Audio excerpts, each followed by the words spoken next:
Hi, the business model I have created is for a independent record label for newer artists to develop them and give them the attention and support they deserve, as well as the resources they need to grow and scale their careers. This is needed because a lot of record labels exploit artists and enter into unfavorable deals with them, which can lead the artists to less success in the future with lack of owning their own music or different things like that.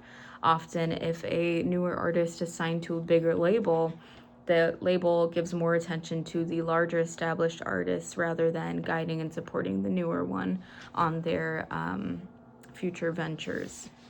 Okay, so now I'm going to walk you through a few of the key building blocks in this business model, sorry. So the value proposition, this is kind of invaluable to artists. Not necessarily saying they should own 100% of their copyright, because labels are taking a risk in signing them in general and providing money and resources to them. However, owning a good portion of it is important, as artists, this is their life's work, their art, their creations. They deserve to be able to own it. Not only that, they deserve approvals over where it is used, how it is used and exploited, etc. Not only that, but the development for artists is also invaluable, as having that support and guidance is what can lead to household names, and that's needed for newer artists because they are the future. So who would benefit from this? I believe both, and this is customer segments.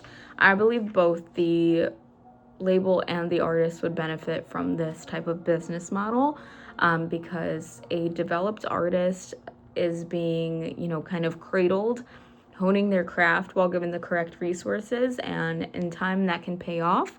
And then as they succeed, so does the label. If they're splitting, any type of royalty split is going to give them both an increase in success, which can only grow over time with the development and support that the label gives to artists.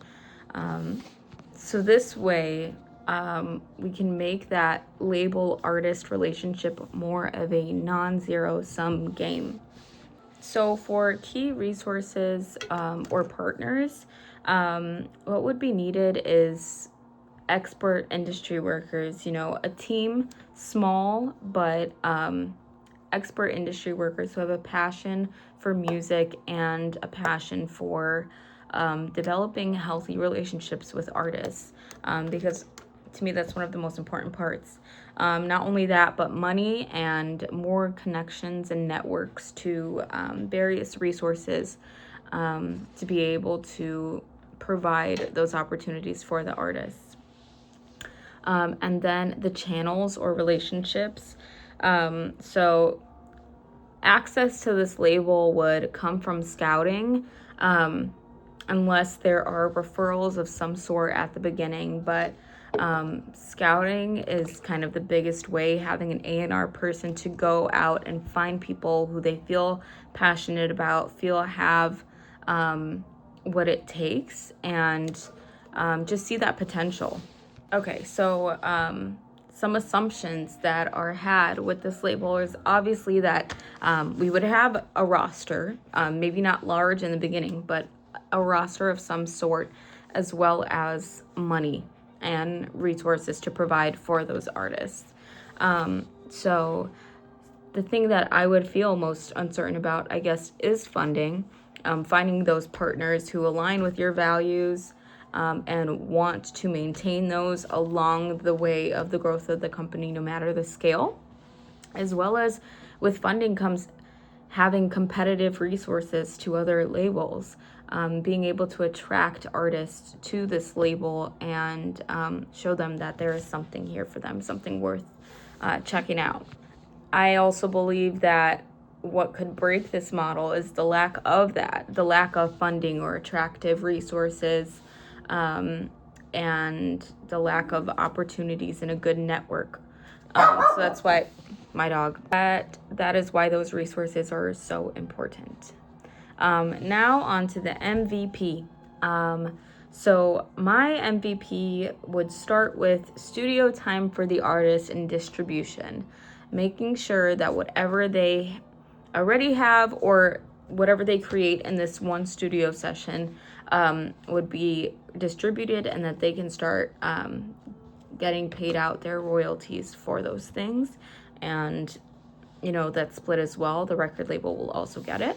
From there, we can see those metrics, see the data, see any issues that arise with administration or publishing or anything like that. See where we have a gap, or we're lacking, and we have a need that needs to be met.